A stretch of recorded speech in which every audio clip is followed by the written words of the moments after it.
Mas ele, o Frederick Taylor, ele já era um playboy da época, e ele decidiu ir pro chão da fábrica e ao mesmo tempo estudar engenharia. Modo hard. Modo hard, cara. Vamos jogar no modo hard. Ele falou, cara, eu quero ser B10. Poxa. Eu vou ser o B10 dessa época. E aí o cara teve uma contribuição imensa pro capitalismo. Aqui eu vou citar algumas coisas algumas coisas só que ele fez. Vamos lá. Ele escreveu os princípios da administração científica. Porque antigamente, até hoje, pessoas que têm menos informação, elas fazem isso, na verdade, né?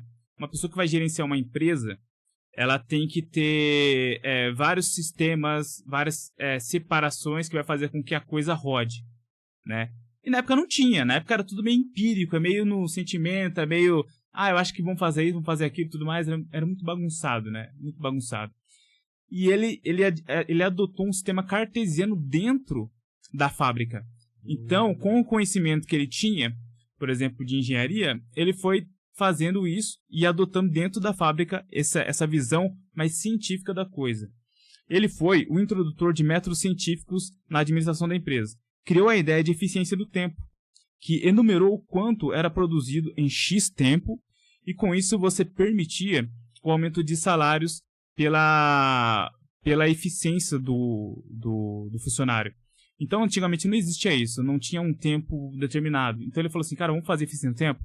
Demora X tempo para fazer essa peça. Beleza. E para fazer outra coisa, para embalar ela, demora X tempo. E ele foi quantificando isso. Então ele quantificou o tempo. E como dizem, né? O tempo é dinheiro. Sim.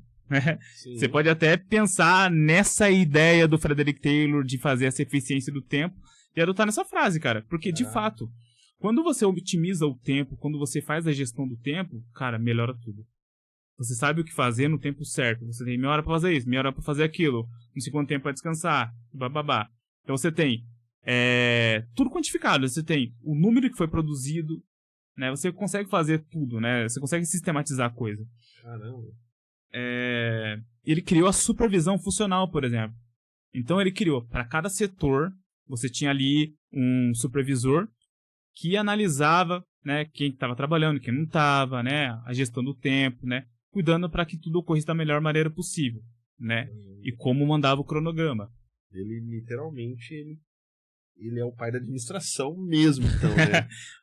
Ele é literalmente pai da administração, cara. O cara ensinou a administrar.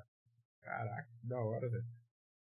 Então, com essa contribuição imensa que o Taylor teve, claro que ele não escreveu só esse livro, ele escreveu mais livros, mas com essa contribuição imensa, você teve melhora da qualidade de vida do operário, você teve eficiência também ali dentro da empresa, e você teve, partindo desse pressuposto aí de experiência micro, as pessoas que foram vendo o resultado foram reproduzindo isso nos outros lugares. Eu vi isso aí mesmo. Então você tem literalmente uma revolução industrial. Sim. Então você consegue industrializar tudo com esse sistema, sistematização. Esse Frederick Taylor, né, o termo dele é o Taylorismo, ó, pra você ver.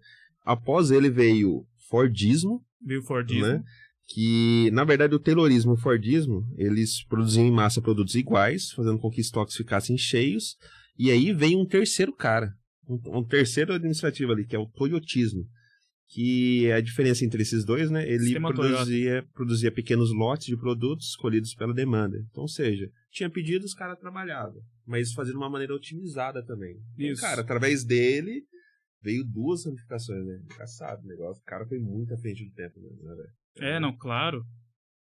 Então, cara, tudo isso veio da mente do Frederick Taylor. Frederick Taylor merece uma estátua. Sim. Merece uma estátua aqui, entendeu? Eu preciso conhecer alguém que faça estátuas pra fazer uma estátua do Frederick Taylor. Uma estátua de cera. Uma estátua de cera. Daquelas do Museu de Cera, né? Sim, tipo, real, sim, assim, né? Sim. E aí eu vou colocar a camisa do Taubaté nele. Assistam a Casa de Cera. A gente já tá indo na verdade, pra fase mais avançada, né? Porque daí você já tem... Caso. Então. Aí você tem o mundo inteiro adotando o sistema de revolução. O sistema da revolução industrial, né? Isso seduziu os países ricos, entendeu? E também os países pobres, né? Claro. E aí você tem toda aquela ideia que a gente falou da semana passada, semana retrasada, que a gente falou de economia, né? Do desenvolvimentismo, que os países precisam acompanhar o desenvolvimento das nações industrializadas, né? Porque, no caso, a indústria movimenta muita economia, entendeu? E isso aí é realidade, né? Não tem como escapar. Quem não se industrializa acaba pagando pato. Sim, o cara via pedaço de... Tanto é que em muitos desenhos antigos mostrava aqueles campos bonitos, com sol, tudo estampadinho, daqui a pouco vinha a Revolução Industrial, brum, destruía as árvores, fazia fábrica, fazia indústria e mostrava tipo, a poluição que causava. Né? Mas tem que fazer, né? E até realmente os países grandes, os países pequenos adotou, porque é aquele negócio, cara, tava dando certo, deu resultado e tava sendo benéfico, né? Apesar de... então, mais tarde a gente vai advogar sobre isso, né? Sobre essa questão de será que tem que fazer certas coisas ou não? Mas a gente vai de leve nisso aí.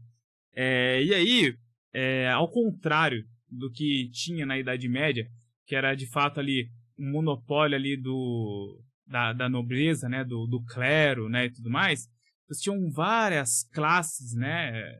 Entre aspas, né?